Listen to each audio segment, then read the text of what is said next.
허리케인 이안으로 플로리다주 내 사망자가 최소 21명인 것으로 파악됐습니다. 뉴욕시 공립고등학교 입학 절차가 중학교 성적을 반영하는 정도를 강화하는 기존 방식으로 돌아갑니다. 캐시 호컬 뉴욕 주지사가 2035년부터 휘발유 등 내연기관을 사용하는 신차 판매를 전면 금지한다고 발표했습니다.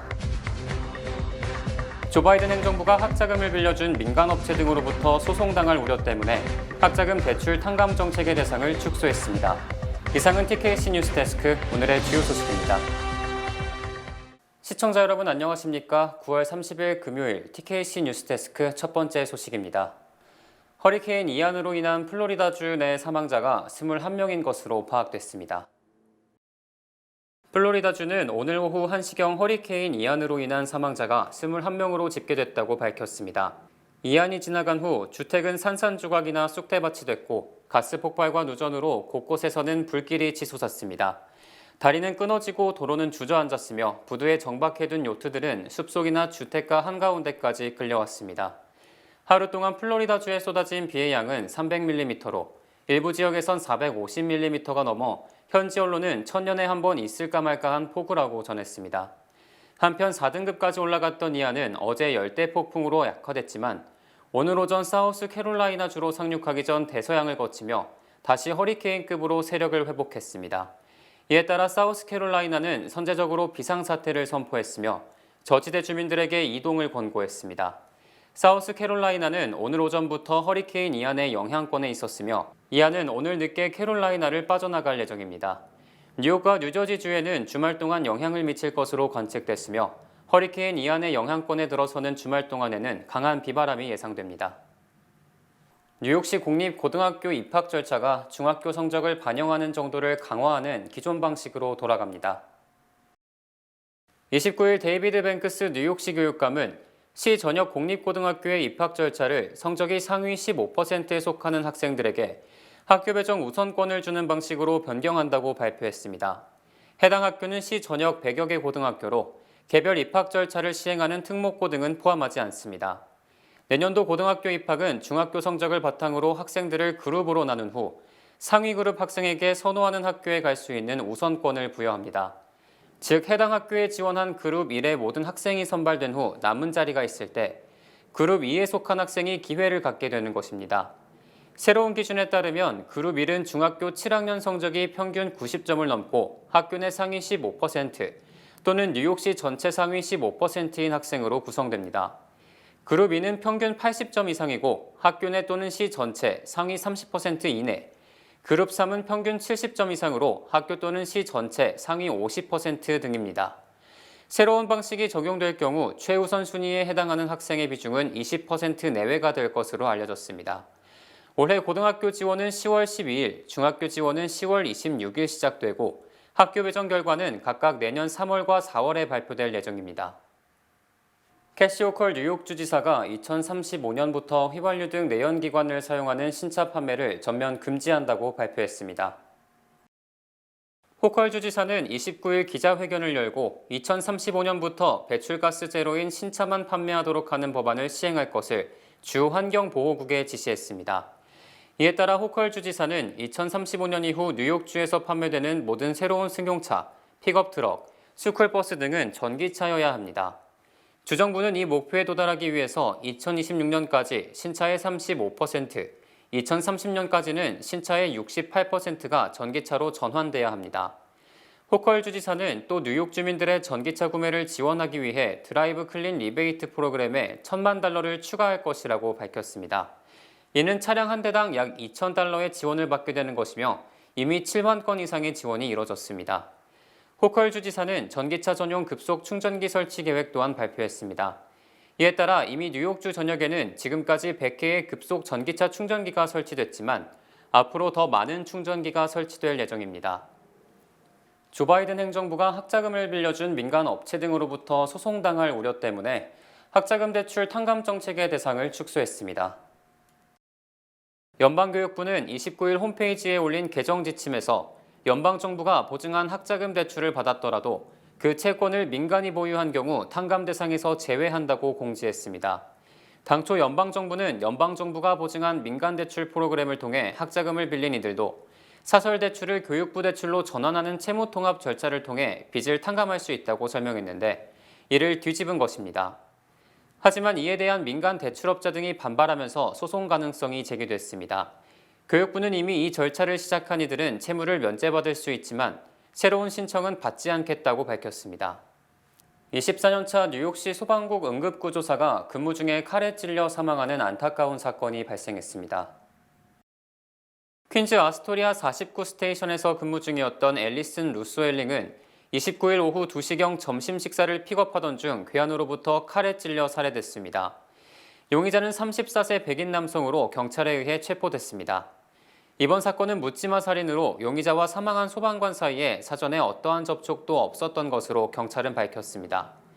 앨리슨 루소엘링의 사망 소식에 에릭 아담스 뉴욕시장은 조의를 표했고 동료 소방관들은 그의 죽음을 애도했습니다.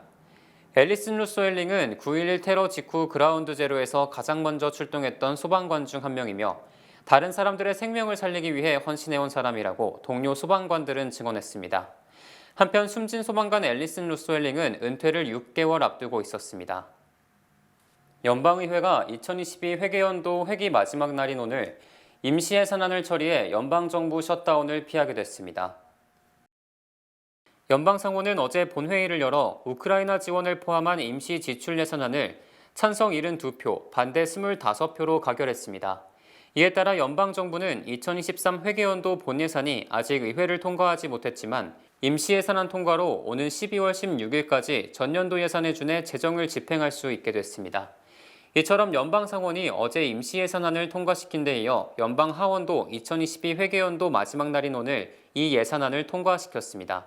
임시예산안이 이견 없이 비교적 쉽게 의회를 통과한 것은 중간선거를 앞두고 민주당은 물론 공화당도 혹시 연방정부 셧다운을 초래할 경우 자신들이 직격탄을 맞을 수 있기 때문으로 풀이됩니다. 이에 대해 워싱턴 포스트는 중간선거를 코앞에 두고 의회가 드물게 임시예산 처리에 초당적으로 나섰다. 사사건건 반대하던 조 맨친 의원도 이에 동의해 일사천리로 진행됐다고 평가했습니다. 인플레이션 감축법 통과로 현대, 기아 등 미국 외에서 생산된 전기차가 보조금 지급 대상에서 제외되자 연방 상원에 이 조항의 시행을 수년간 유예하는 법안이 제출됐습니다.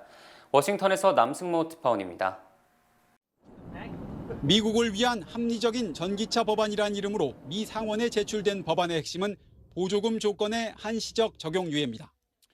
인플레이션 감축법은 북미 지역에서 최종 조립된 전기차에만 최대 7,500달러, 우리 돈 약 1,000만 원의 보조금을 주도록 하고 있는데 현대차처럼 미국 내에서 전기차 생산을 준비 중인 업체들에겐 이 규정을 2026년까지 적용하지 않도록 한 겁니다.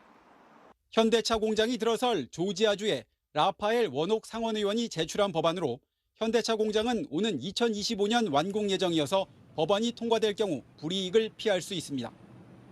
한국계 앤디킴 하원 의원도 원옥 의원의 법안 발의는 좋은 시작이라며 미 의회도 한국의 우려를 해소할 방법이 있는지 파악하고 있다고 말했습니다.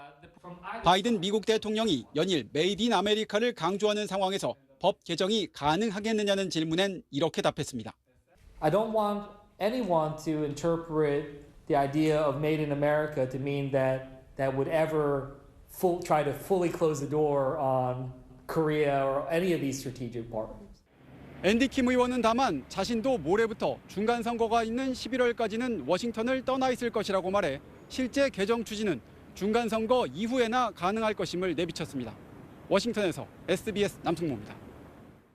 블라디미르 푸틴 러시아 대통령은 오늘 러시아에 새로운 4개 지역이 생겼다며 우크라이나 내 점령지에 합병을 선언하고 합병 조약에 서명했습니다. 푸틴 대통령은 이날 크렘린궁에서 합병 조약에 서명해 우크라이나 크림반도 합병 이후 8년 만에 러시아로 강제 영토 편입을 했습니다.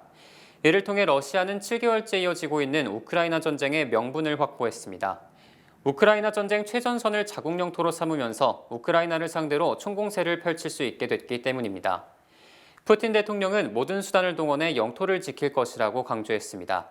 새로 합병된 곳은 우크라이나 내 동부 도네츠크 인민공화국, 루한스크 인민공화국, 남부 자포리자주 헤르손주 등 4개 지역입니다.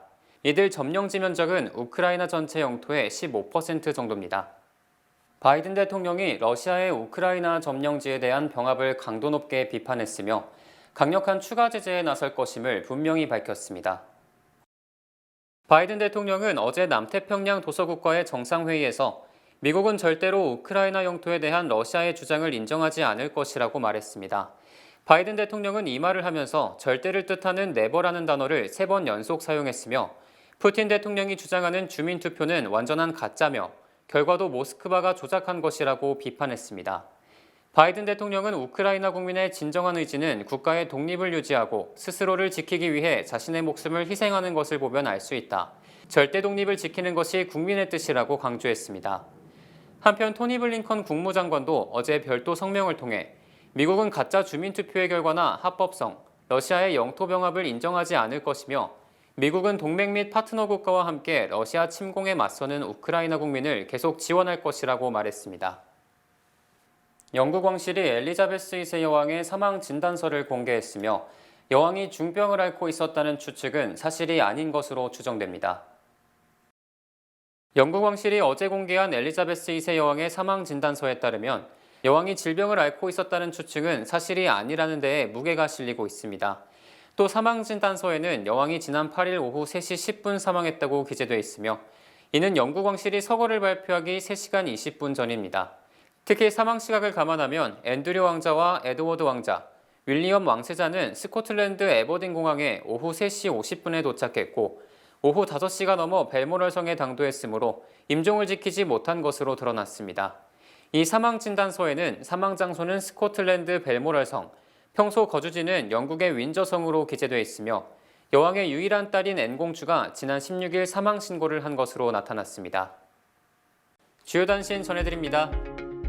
내일부터 한국에 입국하는 사람은 입국 1일 뒤 의무적으로 실시해야 하는 코로나19 PCR 검사가 해제되며 이에 따라 모든 방역 조치가 사라지게 됐습니다. 북한이 어제 오후 카말라 해리스 부통령이 한국을 떠난 직후 탄도미사일 2발을 동해상으로 발사하는 등 닷새 동안 3차례나 미사일을 발사했습니다. 한국 시간 30일 서울 외환시장에서 원달러 환율은 1,437원으로 전일보다 3원 상승했습니다. 중앙정보국 CIA가 2010년대 초반 해외정보원이 교신하는 비밀 웹사이트를 너무 허술하게 운영해 정보원들의 신원이 노출되면서 20여 명이 목숨을 잃었다고 캐나다 토론토대 사이버보안연구소가 밝혔습니다. 전직 육군 소령으로 미군 군의관과 마취과 의사인 그의 부인이 러시아에 미군의 의료정보를 넘기려다 어제 연방수사국에 체포돼 기소됐습니다. 미국 내 유전과 가스전에서 원유 및 천연가스를 생산하는 과정에서 발생하는 온실가스인 메탄가스가 추정치의 5배나 많다는 연구 결과가 나왔습니다. 영국 정부의 감세 정책으로 세계 금융시장이 출렁이고 있지만 연준 고위 인사들은 미국 경제와 시장에는 문제가 없다고 주장해 미국이 달러 초강세 기조를 바꿀 가능성은 적어 보입니다. 빌 게이츠 마이크로소프트 공동 창업자는 29일 블룸버그 팟캐스트에 출연해 기후변화 위기를 해결하기 위해서는 기술 개발에 나서야 하며 소비 축소는 대안이 될 수 없다고 말했습니다. 9월 30일 금요일 TKC 뉴스데스크 여기서 마치겠습니다. 시청해주신 여러분 고맙습니다.